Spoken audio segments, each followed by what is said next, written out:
Gladiator के मोहम्मद हफीज और पेशावर ज़ल्मी के वहाब रियाज जो है अब पाकिस्तान की आन मान शान और कमान संभालने वाले हैं, जिनके नीचे होंगे शान और शाहीन।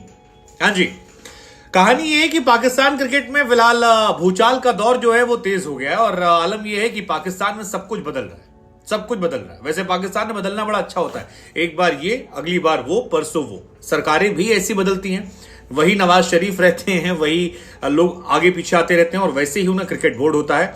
जब ज़का अशरफ जाते हैं तब नजम सेठी आते हैं, सेठी साहब जाते हैं तो ज़का अशरफ आते हैं और आपस में खेलकूद चलता रहता है। लेकिन फिलहाल जो बदलाव है उसके हिसाब से शाहीन शाह अफरीदी को कप्तान बना दिया गया T20 का। टेस्ट की कप्तानी दे दी गई है शान मसूद को, जो टीम का ही हिस्सा नहीं है। And again that can happen only in Pakistan. Coach जो हैं वहां पर पैसा काफी बचाया गया क्योंकि डायरेक्टर साहब जो हैं वही कोच हैं और डायरेक्टर साहब ही कोच हैं और दो डायरेक्टर हैं। मतलब ये कहानी वैसी है कि मैंने मुझको मेरी काबिलियत देखकर चुन लिया। हफीज के नीचे सब कुछ है। हालांकि मैंने मुझको जब मेरी काबिलियत देख के चुना तो इसमें नुकसान जो है या कहें जो चुना जो है वो आमिर को लग गया, क्योंकि उनके करियर पर अब ठप्पा है, साल 2 साल कहीं एंट्री नहीं है। और चीफ सिलेक्टर बना दिए गए वहाब रियाज, जो अब तक ऑफिशियली कम से कम पेशावर ज़ल्मी का हिस्सा है।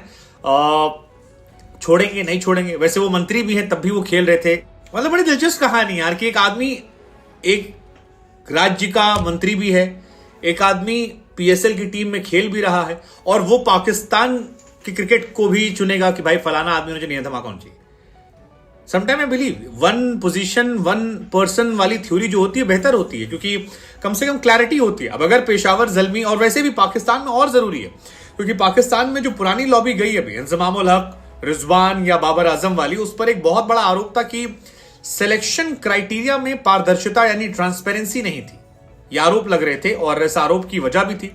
8 टॉप खिलाड़ी जो थे वो एक मीडिया मैनेजमेंट कंपनी के द्वारा मैनेज किए जा रहे थे।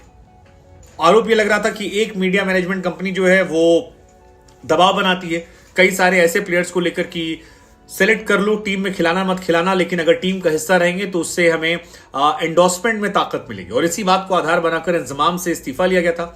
और मेरा पर्सनल ओपिनियन है ये कि मोहम्मद रिजवान को जो कप्तानी नहीं दी गई, चाहे टेस्ट की हो या व्हाइट बॉल क्रिकेट की, उसके पीछे भी सबसे बड़ा रीजन ये भी था शाहिद अफरीदी के दामाद और वो लॉबिंग के अलावा। तो शाहिद अफरीदी कह रहे कि मैंने तो जी कुछ नहीं किया, मैं तो कुरान पे हाथ रख कह सकता हूं, मैं कभी नहीं चाहता था कि ऐसा करे। बट हर चीज कहकर नहीं की जाती है। और वैसे भी जिसको बनाना होता है, कहा जाता है उसका नाम कभी नहीं लेना चाहिए, और जिसको ना बनाना हो उसका नाम मीडिया में उछाल दीजिए। रजाक का नाम उछला था, रोज हंसना मना है कार्यक्रम में चला था, रजाक मियां बनेंगे चीफ सेलेक्टर, रजाक बनेंगे चीफ सेलेक्टर, रजाक बनेंगे चीफ सेलेक्टर। रजाक से छोटे छोटे सब बन गए, मतलब जितने भी इर्द गिर्द उनके लोग थे सब बन गए, रजाक नहीं बने। I mean that's shocking. Sohail Tanvir को बना दिया गया जिनके पास अब्दुल रजाक से कम स्टार्ट्स हैं। वहाब रियाज बना दिए गए। So everybody is getting opportunity except for Abdul Razzaq, क्योंकि उनका नाम मीडिया में उछाल दिया गया था। ऐसे ही रिजवान को लेकर शाहिद अफरीदी हर जगह कह रहे थे जी रिजवान को बना दीजिए, रिजवान को। शाहीन का नाम नहीं ले रहे थे। वो बनाया कौन गया? शाहीन। बनाया किसने? एंड ही इज टेलिंग कि मैंने PCB चीफ से बात की थी। So being a media person, कई बार आप खबर देखते हो और फिर खबर के पीछे की खबर देखते हो, वो रही। खैर, वहाब रियाज जो मंत्री जी भी हैं, उन्होंने फिलहाल कहा कि मैं PCB और ज़का अशरफ का शुक्रिया कह रहा हूं, थैंक यू अपॉर्चुनिटी। हालांकि इंजमाम को भी लंबा चौड़ा मौका मिला था चीफ सेलेक्टर होने का, लेकिन थैंक यू हो गए। उन्होंने कहा जी हम नए लोग हैं, अभी रिटायरमेंट लिया है, हफीज और मैं जानते हैं कि मॉडर्न डे क्रिकेट क्या होती है और डिमांड क्या है, हम कोशिश करेंगे। हालांकि वहाब रियाज एक अच्छे गेंदबाज रहे हैं और मुझे इंडिया के सामने उनका जो एक फायरी स्पेल था वो जबरदस्त लगा था, जिसमें उन्होंने युवराज सिंह को शायद बोल्ड किया था 2011 इट वॉज। बेहतरीन गेंदबाजी की थी।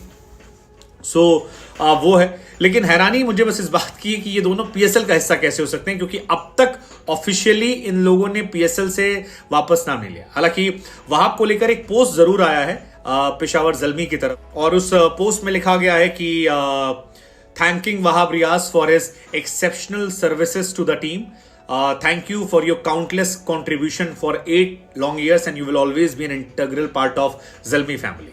मतलब एक तरीके से शुक्रिया कहा गया, लेकिन हटे नहीं हैं और PSL का हिस्सा है तो मेरे लिए अलग है। और फिर मेरे मन में सवाल ये भी आता है कि अगर किसी फ्रेंचाइज से आप हैं और आप नेशनल टीम का सिलेक्शन कर रहे हैं, तो क्या उस फ्रेंचाइज क्रिकेट का डोमिनेंस नहीं होगा? आई मीन जब सब अच्छा चला तो सवाल नहीं होता, बट खराब में सवाल उठता है। और आपसे गुजारिश है, अगर हमारी वीडियोस अच्छी लगी करें तो लाइक ज़रूर किया कीजिए, सब्सक्राइब कीजिए ताकि हमें हौसला अफजाई होगी, और साथ ही साथ बेल आइकन को ज़रूर प्रेस कीजिए ताकि हर न्यू आने वाली अपडेट आप तक सबसे पहले पहुंच सके। अल्लाह हाफ़िज़।